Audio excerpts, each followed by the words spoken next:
Hello students, today we are going to study some important terms related to solid state. We more oftenly use these terms in solid state, so we should know properly the meaning of these terms. So starting with the terms, first one is space lattice or crystal lattice, second one is unit cell, third one is lattice point, fourth one is interfacial angle, fifth one law of constancy of interfacial angle, and sixth one is coordination number. So starting with space lattice or crystal lattice, we know that in solid state the constituent particles arrange itself in definite order, in definite arrangement. So three-dimensional arrangement of constituent particles which is regular in space is known as crystal lattice, space lattice or crystal lattice. So how we'll define the space lattice or crystal lattice? It is the three-dimensional regular arrangement of constituent particles in space is known as crystal lattice or space lattice. Next one is unit cell.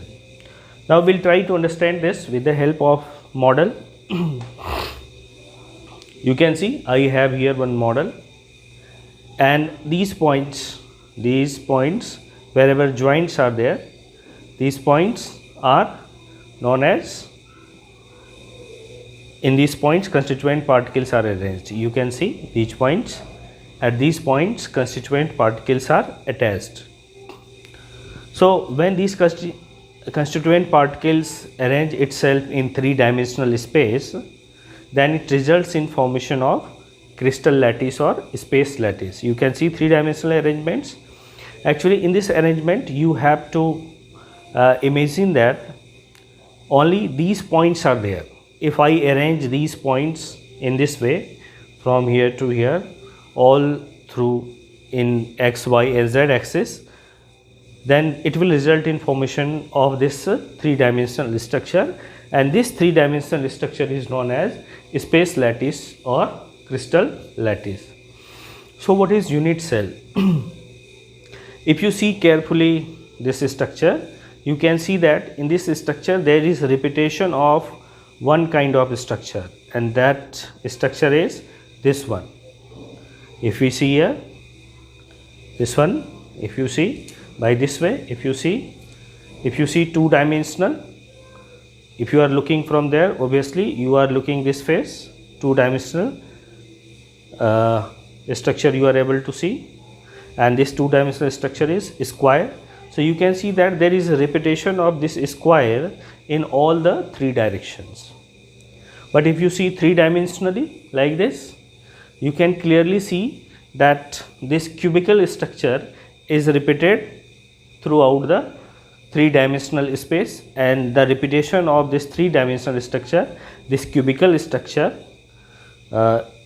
from here to here, whether you are able to see or not, you can see this. This is the three-dimensional structure.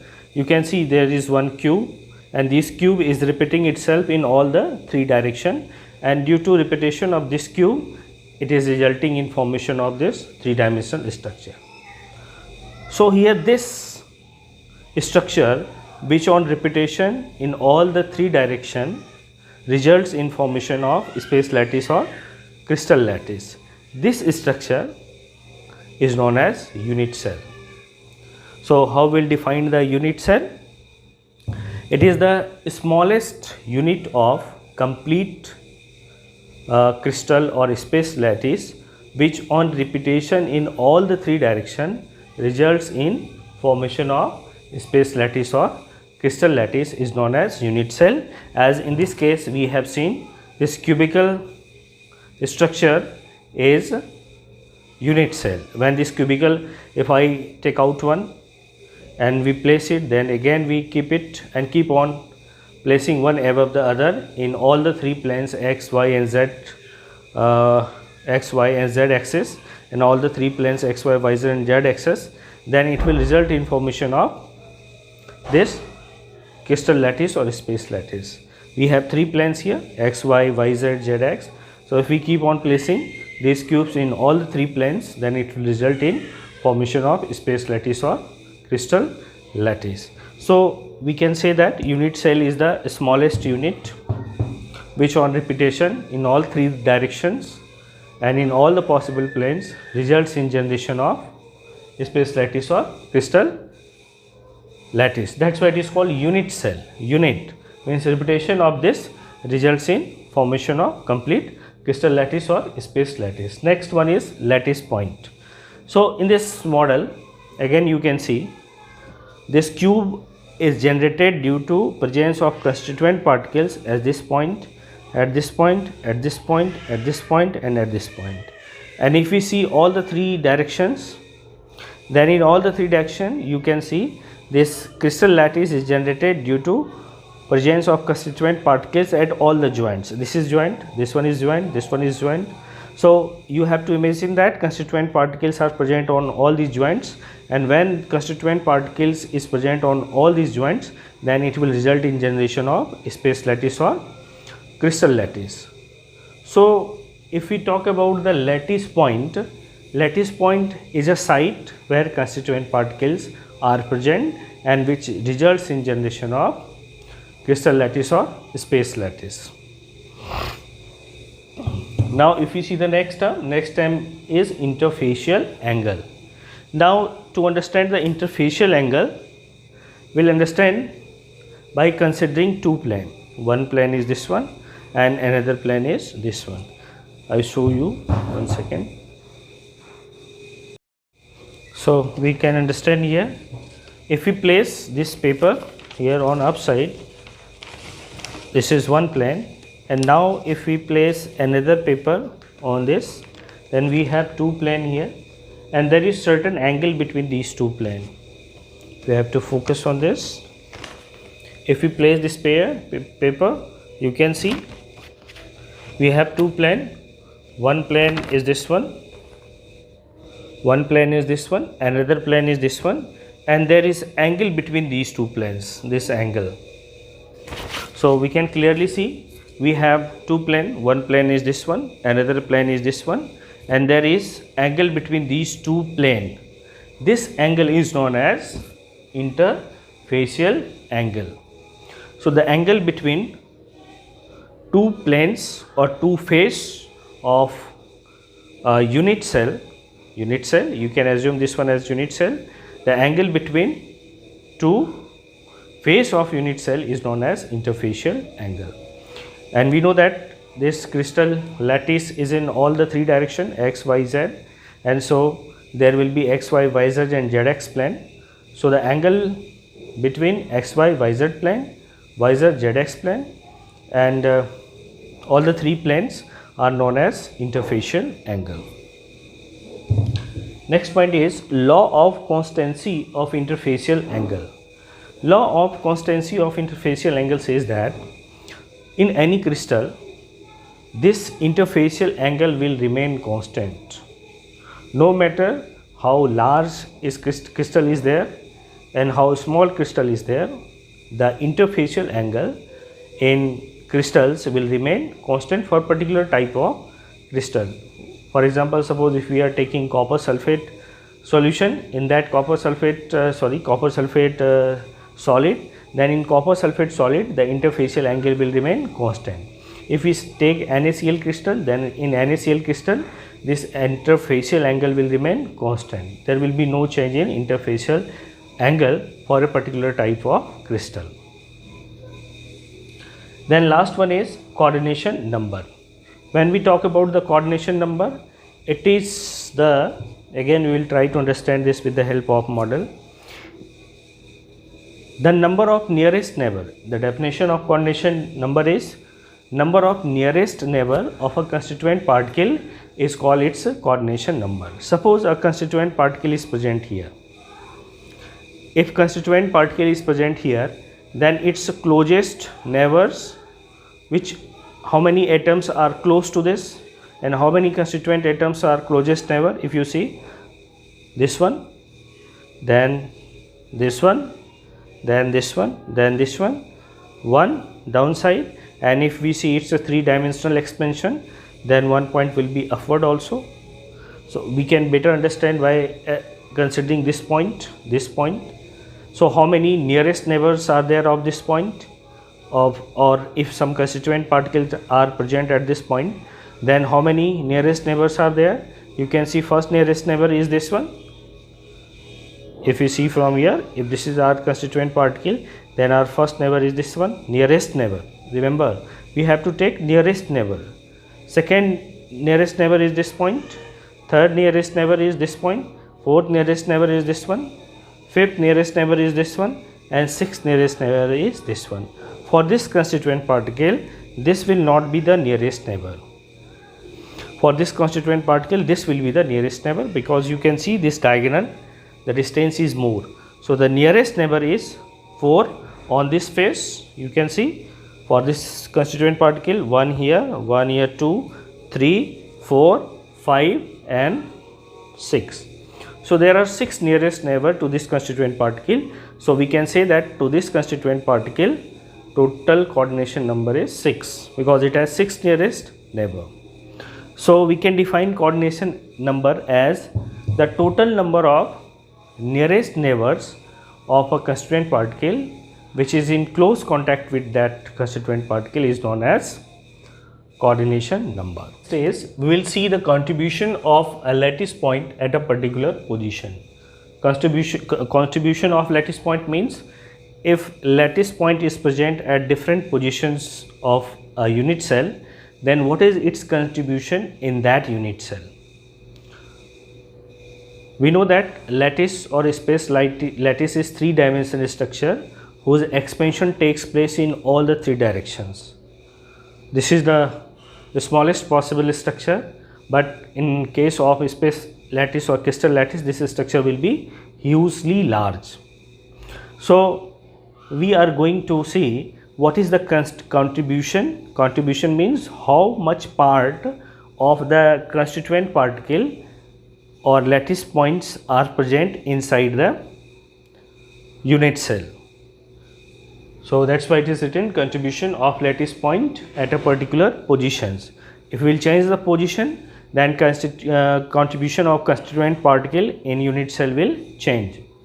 So first is that if it is present at the body center. Body center means if our constituent particle is present here. If suppose this one is unit cell, don't consider this one as a unit cell. This is also unit cell. But if our, hope you will understand this better with the help of some realistic model. One second. Now see, if this, suppose this is our constituent particles, and if this constituent particle is present at the corner here, then what will be its contribution, or how much part of this will be inside the unit cell, that is its contribution in the unit cell. Try to understand that if we place this is called constituent particle and it is present at a particular lattice point, and if we keep this lattice point at a particular position and then we see its contribution. Contribution means how much part of this constituent particle is inside the unit cell is called its contribution. So first we will see if this constituent particle is present in the body center. Body center means suppose this one is our unit cell. You can see this one, this part, this whole part is our unit cell, one cubical structure. In this cubical structure, if we place our constituent particle at the body center, this is body center. If you see here, this is body center of the unit cell, and if you place here at the body center, you can clearly see that its contribution is 100%. Means whole constituent particle is inside the unit cell. That's why here contribution is written 1. So if constituent particle is present at the body center of unit cell, in that case its contribution will be 100% or 1. 1 means whole constituent particle is inside the unit cell. Now if we take the face center, face means if we talk about this unit cell, then this one is the face of the unit cell, this one part. Here 4 are there, 1, 2, 3, 4. This is the part of one unit cell. So if we keep this constituent particle at the face here, then you can clearly understand that half part of this constituent particle is inside the unit cell and half part is outside. If we place it here, then half part is inside and half part is outside. Or to better understand, if you place this constituent particle here at this position, then you can see that half part of this cell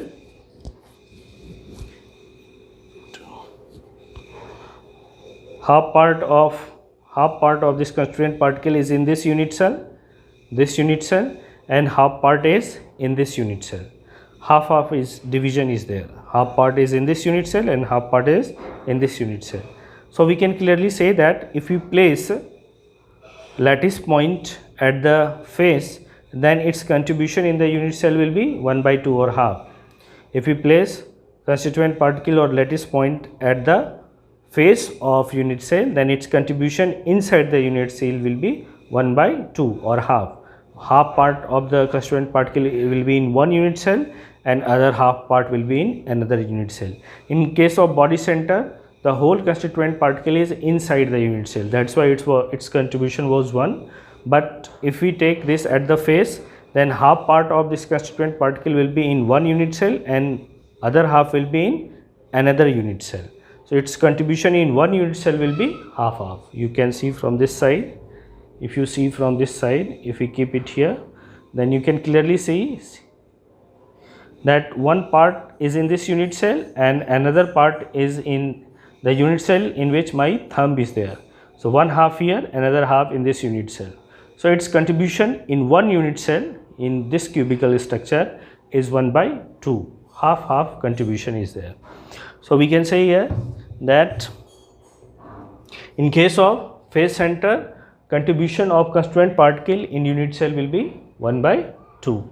Now we come to edge center. When we talk about the edge center means this is the edge of unit cell. From here to here, this is the edge of one unit cell. How many edges are there? Clearly we can see 1, 2, 4 upside, 4 downside, and these vertical 4. Total 12 edges are there. So it's the contribution of unit cell if it is placed on the edge, not on the face. If we place it here on the edge, then on the edge its contribution will be 1/4. Why 1/4?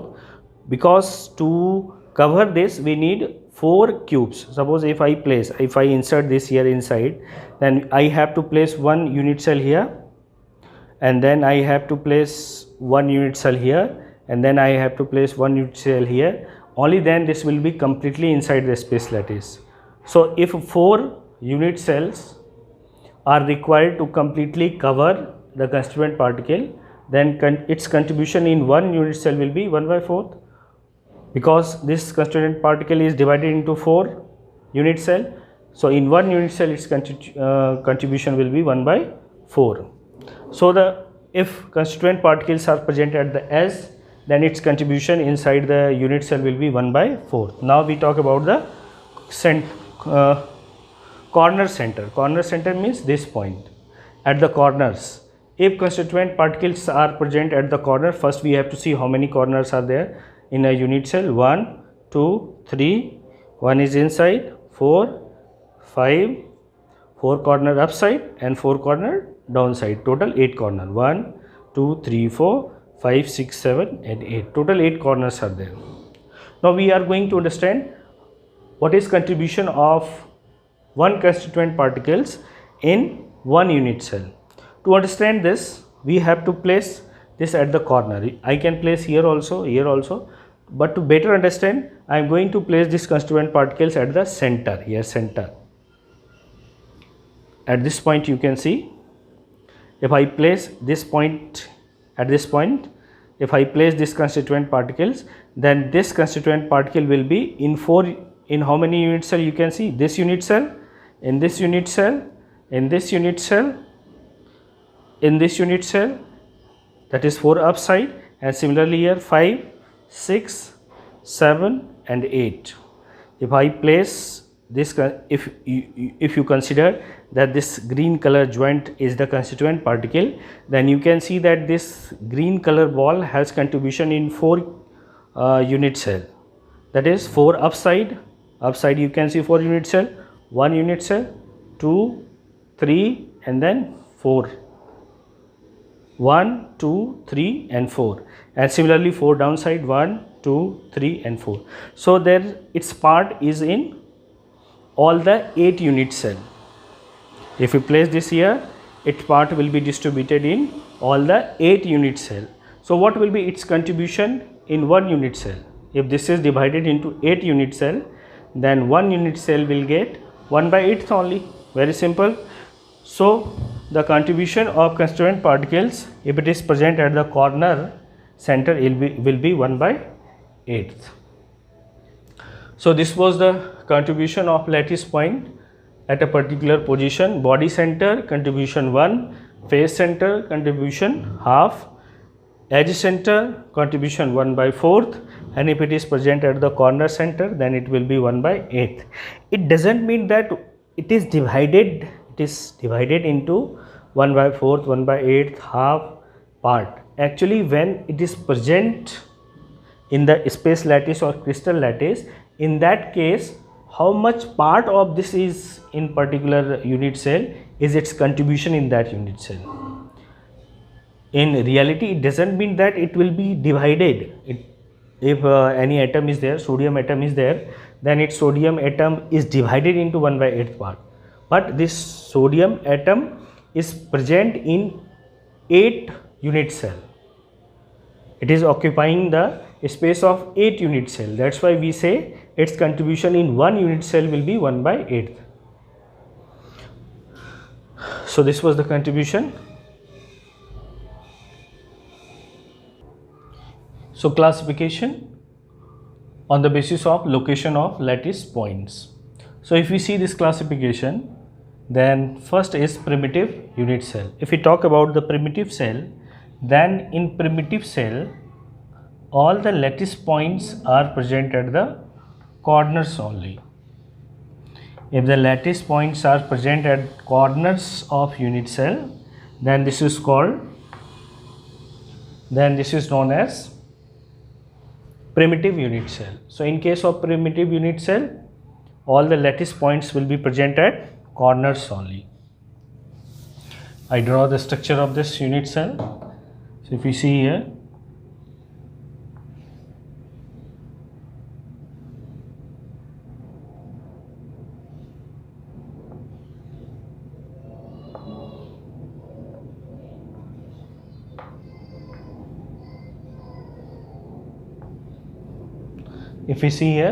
this is primitive unit cell. If all the constituent particles or lattice points are present at the corners only. These corners are first one, second one, third, fourth, fifth, sixth, seventh and eighth. So in case of this is called primitive unit cell because constituent particles or lattice points are present at the corners only. And just before we have studied that contribution of one corner inside the unit cell is 1/8. So on that basis, if we count Z is total number of atoms present inside the unit cell. If we can calculate Z equals to what? Total number of constituent particles present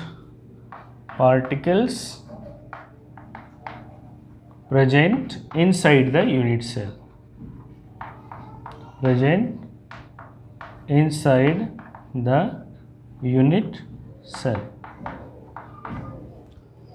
So total number of constituent particles inside the unit cell, we can calculate that contribution of one corner in the unit cell is 1/8 and total number of corners are 8.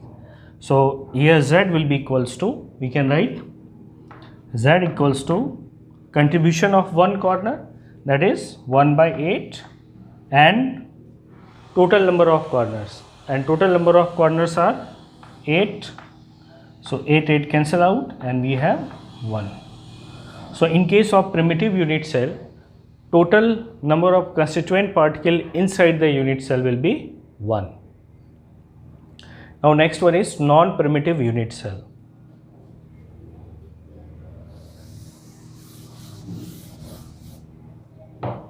Non-primitive unit cell.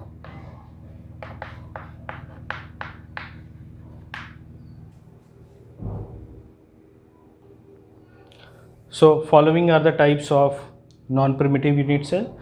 What is non-primitive unit cell? In non-primitive unit cell, constituent particles are definitely present at the corners, but other than corners, it is present either on the face, in the center, or at the edge. Then it is called non-primitive unit cell. In non-primitive unit cell category, the first one is body-centered unit cell. So in body-centered unit cell, if we see here, in case of body-centered unit cell, constituent particles will be present at corners. Definitely, in all the case of unit cell, constituent particle is definitely present at the corner. But if we are talking about the body-centered unit cell, then other than at corner, one constituent particle is present at the body center. So now if we calculate the total number of constituent particles inside the unit cell, then we'll apply the formula. First we have to check how many lattice points are there. So if we calculate the lattice point, in case of primitive unit cell, total number of lattice points were 8, that is all the corners. But in case of body centered non-primitive unit cell, total number of lattice points will be all the corners, that is 8 plus 1 body center equals to 9. Total number of lattice points will be 9. Now if we calculate Z, that is number of constituent particles per unit cell, then that will be contribution from the corner plus contribution from center. Contribution from corner plus contribution from center. And we know that one corner has contribution 1 by 8. So contribution from one corner is 1 by 8 multiplied by 8 plus 1. So this will be equals to 8 cancel out. So this will be equals to 2. So in case of body centered unit cell, total number of atoms per unit cell or total number of constituent particles per unit cell will be